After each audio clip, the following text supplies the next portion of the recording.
20년 경자년 새 아침이 밝아왔고 오늘 새해 첫 주일을 맞이했습니다.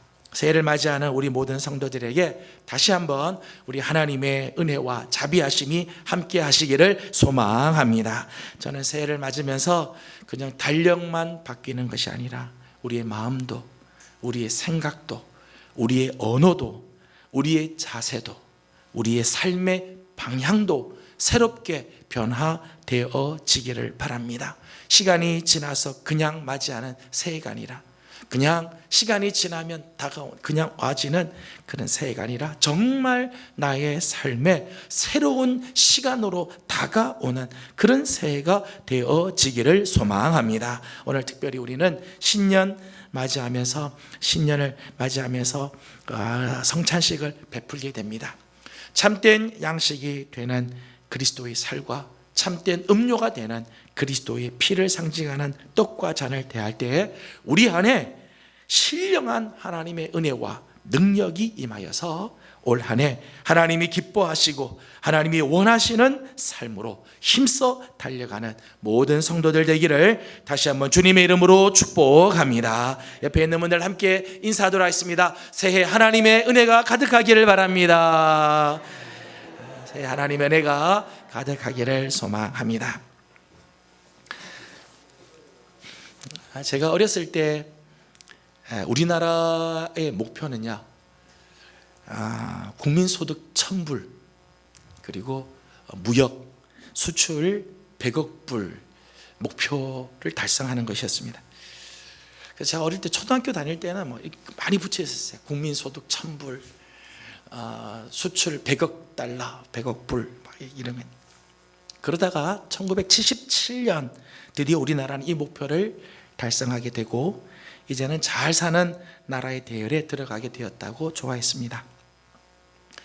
이제 40년이 지난 우리나라는 국민소득이 무려 3만 달러 시대를 열게 되었고 수출은 6천억 달러를 돌파해서 선진국의 문턱을 넘었습니다. 한국의 이런 경제 성장을 두고 사람들은 기적이라고 평가를 했습니다. 그러나 이런 놀라운 경제 성장 뒤에 지금 우리 사회는 거대한 도전을 받고 있습니다. 경제 성장이 한참 되고 난 다음 지금 우리나라는 저성장의 이런 어려움을 지금 당하고 있죠. 저성장. 지금 성장률이 계속해서 지금 올라가지 못하고 막 저공 비행을 하고 있고, 그러면서 소득은 양극화가 됐어요. 부유한 사람 계속해서 더 부유해지고 가난하신 분들은 더 어려워져가는 이런 소득의 양극화가 생겨났습니다. 지금 우리나라는 저출산의 어려움이 또 있습니다. 저출산. 가정에서 아이를 낳는 숫자가 0.98명이에요. 그러니까 가정에서 한 명이 채 태어나지 않는다는 거죠. 그러니까 계속해서 우리나라 인구는 이제 앞으로 감소하게 된다는 거예요. 그러면서 아이들은 점점 없어지고 우리나라 이제 연로하신 분들은 이제 고령화가 되는 거죠. 그러니까 우리나라가 늙어가는 나라가 된다는 거예요. 젊어지는 나라가 아니라 늙어가는 나라가 되어지고 있다는 거예요. 또 가정 안에서도 우리 사회 안에서도 마찬가지지만 가정 안에서도 아주 다양한 세대가 같이 살고 있어요. 제가 태어났던 이전 세대를 베이비붐 시대라고 이야기합니다. 6.25 전쟁 이후에 태어나서 1964년까지를 베이비붐 시대라고 이렇게 이야기를 합니다. 우리 세대 중에서도 베이비붐 시대를 사신 분들이 있죠. 그 다음 세대가 X세대라고 하고, 그 다음 세대를 에코 세대라고 하고, 그 다음에 N세대, 지금 태어난 애들은 밀레니엄 세대라고 이야기합니다. 근데 지금 우리 사회에 이 5세대가 공존하고 있다는 거예요. 문제는 뭔가 하면 5세대들의 문화들이 다 다르다는 거예요. 문화들이 다 서로 다르고 문화들이 서로 충돌하고. 예전에는 세대 차이가 있었는데 요즘에는 세대들끼리 서로 대화가 안 되는 거죠. 말이 안 통하니까 서로 관심이 없어져 가고 있다는 거예요. 지금 이 과학 기술은 얼마나 발달했는지 4차 산업혁명 시대가 들어왔다. 빅데이터 시대든 사물 인터넷, 요즘은 이 과학 기술이 얼마나 많이 발달해 가고 있는지 모릅니다. 이 속도를 우리가 잘 따라가지를 못하는 거죠. 이런 가운데 경제는 성장했지만 실제의 삶을 보면 삶의 질은 떨어지고 있다는 거예요. 왜냐하면 우리나라 이제 통계적으로 보면 우리나라 이 자살률이 OECD 나라 중에 계속해서 지금 1위, 13년째 1위를 지금 달리고 있다는 거예요. 우리나라에 지금 사람들이 하루에 자살하는 숫자가요 36명이래요. 사실 어마어마한 숫자죠. 하루에 36명이 자살한다는 거예요. 10대에서 30대까지 사망률 1위가요 자살이에요. 우리나라 전체 통계에요 교통사고로 죽는 사람보다 자살해서 죽는 사람이 더 많다는 거예요. 왜 그럴까요? 삶이 힘들다는 거예요. 스트레스 때문에 살기를 포기하겠다는 거예요. 노인 빈곤율이 굉장히 높습니다. 역시 OECD 나라 중에 최고입니다. 연로하신 분들이 많아지는데 그 연로하신 분들이 빈곤하다는 거예요. 빈곤하다. 이혼율이 높고 낮은 행복지수, 이것이 지금 우리의 삶이죠. 경제는 지금 성장했다고 말은 하지만 실제로 삶의 질이 지금 떨어지고 있다는 거예요. 이런 도전은 자연스럽게 교회에 대한 도전으로 발전을 하고 있습니다. 한 국가의 경제력이 올라가면 자연스럽게 나타나는 현상 중에 하나가 바로 대체 종교의 발전입니다. 대체 종교라고 하는 것은 종교를 대체할 만한 다른 것들이 그 자리에 들어간다는 거예요. 경제적인 여유와 함께 찾아오는 여가 산업이 하나의 대체 종교로서 기성교회의 이 강력한 경쟁자가 되고 있다는 거예요. 경제가 점점 좋아지니까 사람들은 뭐에 관심이 많은가 하면 휴가에 관심이 많은 거예요. 여행, 취미생활, 스포츠 이런 거에 관심이 점점 많아져요. 그러면서 교회에 대한 관심이 점점점 줄어가는 거죠. 주일 성수하는 것보다 여행 가야 되고 하나님 앞에 예배 드리는 것보다 내 취미생활이 더 우선이 되고 그게 그 자리를 대체하고 있다. 영적인 기쁨보다 세상의 기쁨이 더 큰 거죠. 하나님 앞에 드리는 것보다 나를 위해서 쓰는 것들이 점점점 많아지고 있다는 거예요. 교회 내적으로도 신앙 수준이 점점 낮아지고 있다는 지적이 있어요. 신앙의 수준이요 예전보다 교회 전체 신앙 수준이 낮아지고 있다. 신앙 수준이 높다 낮다를 참 구분하고 결정짓기가 참 쉽지는 않지만 객관적으로 보면 신앙적인 관심이 얼마나 많으냐, 우리 성도들이 신앙적인 관심이 얼마나 많으냐, 또 실질적으로 우리 삶에서 신앙 생활을 얼마나 하고 있느냐, 내 가정에서 내 직장에서 얼마나 신앙 생활을 하고 있느냐, 또 신앙적인 활동을 내가 얼마나 하고 있느냐, 이런 걸 보면 지금 우리의 신앙이 수준이 많이 낮아지고 있다는 거예요. 교회의 사회적 신뢰가 떨어지면서 교회를 떠나는 교인들, 소위 말하는 가나안 교인들, 가나안 교인이라고 하는 이유는 가나안을 거꾸로 가면 안 나가라는 거예요. 안 나가요. 예수는 믿지만 교회는 안 나가겠다는 거죠. 이런 교인들이 급증하고 있는 것도 역시 문제라는 거죠. 2017년 기준으로 해서 우리나라의 이 인구를 보니까 이 가나안 교인들의 숫자가 성인들을 비교해 보니까 성인들은 23.3%. 안 나가 교인들이에요. 가나안 교인들이. 대학생들은요 28.3%가 가나안 교인들이라는 거예요. 이 숫자는 점점점 늘어가고 있다는 거예요. 이런 면에서 보게 되면 지금 우리나라는 경제적인 면이나 도덕적인 면이나 여러 가지 사회적인 면뿐만 아니라 종교적인 면, 신앙적인 면에서 총체적인 위기를 맞고 있다 말할 수 있죠. 이런 모습은 이 느헤미야 당시의 모습과도 아주 흡사한 부분들이 많이 있습니다. 70년 바벨론 유수 생활이 끝나자 하나님께서는 기적적으로 고레스 왕의 마음을 감동시켜서 이스라엘 백성들을 예루살렘으로 돌아오게 해 주었습니다. 그래서 BC 536년에 스룹바벨은 이스라엘 백성 일부를 이끌고 1차 귀환을 하게 되죠. 1차로 예루살렘으로 돌아와 예루살렘 성을 다시 재건하는 일을 하게 됩니다. 이게 이제 에스라 1장에서부터 6장까지 내용이에요. 하나님께서 이스라엘 백성들에게 베풀어 주신 놀라운 은혜죠. 은혜. 그래서 시편 126편 1절 2절 말씀을 보게 되면 이때의 심정을 이렇게 노래를 했어요. 여호와께서 시온의 포로를 돌려보내실 때에 우리는 꿈꾸는 것 같았도다. 그때의 우리 입에는 웃음이 가득하고 우리 혀에는 찬양이 찼었도다. 그때의 문 나라 가운데에서 말하기를 여호와께서 그들을 위하여 큰 일을 행하셨다 하여도다. 하나님께서 이스라엘 백성들을 예루살렘으로 다시 돌아오게 할 때 너무너무 좋았다는 거예요. 와, 하나님이 우리를 위하여 이런 큰 일을 행하셨다. 정말 꿈꾸는 것 같았다. 그렇게 말했다는 거죠. 그리고 BC 458년에 아닥사스다 왕 제7년에 에스라가 2차 귀환을 시도를 합니다. 2차로 이스라엘 백성들을 이끌고 고향으로 귀향해서 대대적인 영적 부흥 운동을 일으켰어요. 그 내용이 에스라 7장에서 10장까지 내용입니다. 그러니까 예루살렘이 재건이 되고 스룹바벨을 통해서 예루살렘이 재건이 되고 경제가 살아나고 사회가 다시 회복이 되고, 그리고 에스라를 통해서 영적인 부흥이 막 일어나기 시작하죠. 영적으로 다시 살아나는 역사가 일어나게 되었다는 거예요. 그런데 13년이 지난 BC 444년 아닥사스다 왕 20년에 느헤미야가 유다의 총독이 되어서 이스라엘 백성들을 이끌고 3차 귀환을 하게 됩니다. 그런데 3차 귀환을 하고 예루살렘에 와 보았더니 느헤미야 마음이 너무너무 아팠다는 거예요.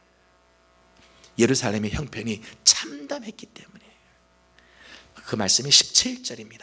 다 같이 17절을 함께 읽어보도록 합니다. 시작.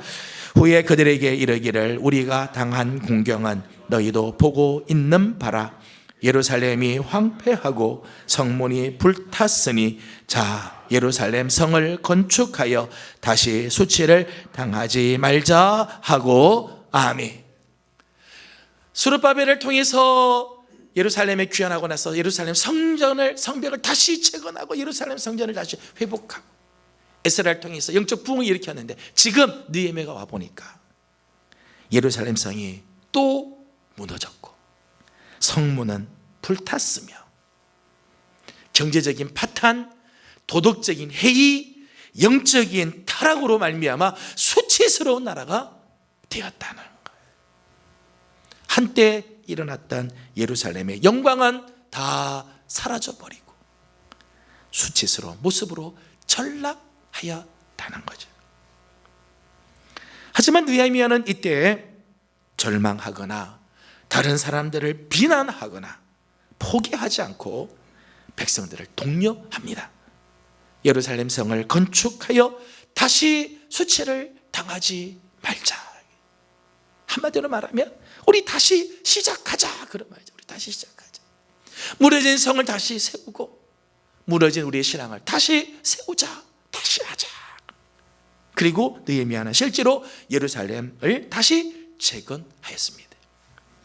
느헤미야 6장 15절 말씀을 보니까 이렇게 기록했어요.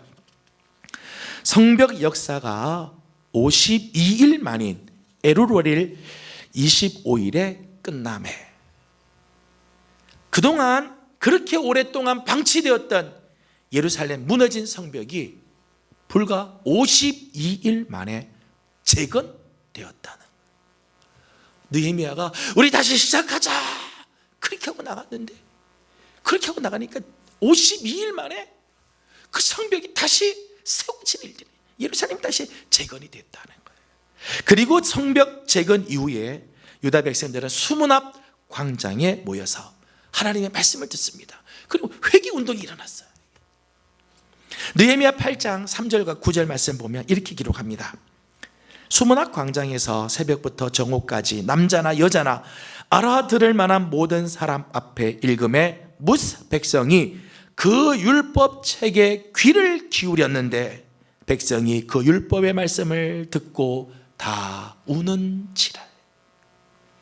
수문학 광장에 백성들을 다 모으고 나서 하나님의 말씀을 읽어주었더니 그들이 그 말씀을 듣고 막 울고 회개하였다는 거예요.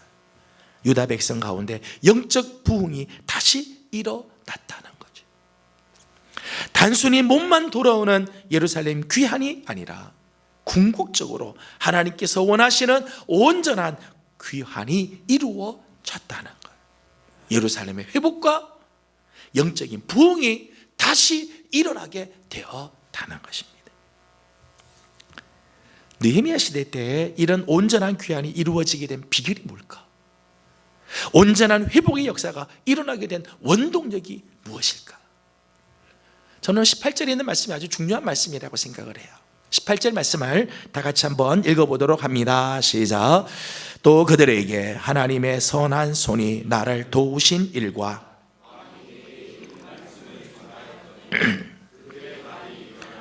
건축하자 하고 모두 힘을 내어 이 선한 일을 하려 하매. 아멘. 다시 한번 읽습니다. 시작. 또 그들에게 하나님의 선한 손이 나를 도우신 일과 왕이 내게 이런 말씀을 전하였더니 그들의 말이 일어나 하고 모두 힘을 내어 이 선한 일을 하려 하매. 아멘. 오늘 18절에 있는 말씀을 보니까 느헤미야가 하나님의 선한 손이 자신을 도와준 일을 알려주었다는 거예요. 백성들에게 하나님이 그 선한 손으로 인도해 주셨다, 도와주셨다, 그걸 증언을 했어요. 그리고 아닥사스다 왕을 통해서 이런 말을 저들에게 전해주었다는 거예요. 하나님께서 이 아닥사스다를 왕을 통해서 하셨던 이 하나님의 말씀을 전해주었다는 거예요. 그러자 백성들의 마음이 움직이기 시작해요. 저들의 마음이 막 감동이 되기 시작해서 일어나 모두 힘을 내어 성벽 건축을 하게 되었다는 것입니다. 말씀이 선포되는 곳에 하나님의 역사가 일어나게 되어지는 거예요. 수문학 광장에서도 마찬가지죠. 백성들의 귀에 모세의 율법을 들려줄 때 영적 각성이 일어나게 되고 부흥의 역사가 일어나게 되었습니다. 말씀이 선포되는 곳, 하나님의 말씀이 들려지는 곳에 역사가 일어나게 되었다는 거예요. 20절 말씀을 읽어보도록 하겠습니다. 20절입니다. 시작. 내가 그들에게 대답하여 이르되 우리를 형통하게 하시리니 그의 종들인 우리가 일어나 건축하려니와. 아멘. 20절 이 말씀을 보십시오. 여러분, 하나님의 일은요, 하나님께서 하십니다. 하나님 뭘 통해서요? 당신의 말씀을 통해서. 하나님은 하나님이 하세요. 오늘 말씀이 이렇게 되어 있습니다. 하늘의 하나님이 우리를 형통하게 하실 것이다. 하나님이 하신다는 거예요. 말씀이 있는 곳에 하나님의 역사가 있음을 믿으시기를 소망합니다. 왜냐하면 말씀은 곧 하나님이시기 때문입니다. 말씀은 하나님이에요. 말씀이 들려올 때, 말씀이 선포되고 말씀이 증거되어질 때 거기 하나님 역사가 나타나기 시작합니다. 에베소서 5장 26절 27절에 이렇게 말씀합니다. 다 같이 한번 읽도록 합니다. 시작. 이는 곧 물로 씻어 말씀으로 깨끗하게 하사 거룩하게 하시고 자기 앞에 영광스러운 교회로 세우사 티나 주름 잡힌 것이나 이런 것들이 없이 거룩하고 흠이 없게 하려 하심이라. 아멘. 하나님의 말씀이 선포되는 곳에 깨끗함이 있다, 거룩함이 있다, 영광스러운 교회로 주님 앞에 서게 된다. 하나님 말씀입니다. 말씀이 선포되는 곳, 하나님의 말씀이 임하는 곳, 하나님의 말씀 앞에 서는 곳에 깨끗하게 하시고 거룩하게 하시며 영광스러운 교회로 주님 앞에 서게 하는 역사가 일어나게 된다는 것입니다. 저는 무너진 우리 사회와 흔들리는 가정과 위기를 맞는 한국 교회나 우리 심령에도 다시 한번 온전하게 세워주시는 이 하나님의 은혜가 있기를 소망합니다. 주위를 둘러보면 때로는 답답할 때가 있죠. 안타까울 때가 있습니다. 길이 보이지 않을 때가 있어요. 너무 한 해가 지나가고 한 해를 맞이하지만 우리의 마음 막 짓누르는 이런 무거운 짐들이 있습니다. 하지만 하나님의 말씀이 선포되고 그 말씀을 듣는 곳에서는 하나님의 역사하심이 나타나게 될 줄로 믿습니다. 새롭게 하는 하나님의 은혜가 있습니다. 이 민족이 다시 재건하여 일어나는 길, 우리 가정이 다시 살아나는 길, 교회가 다시 새로워지는 길, 우리 심령이 소생하는 길은 말씀 밖에 없습니다.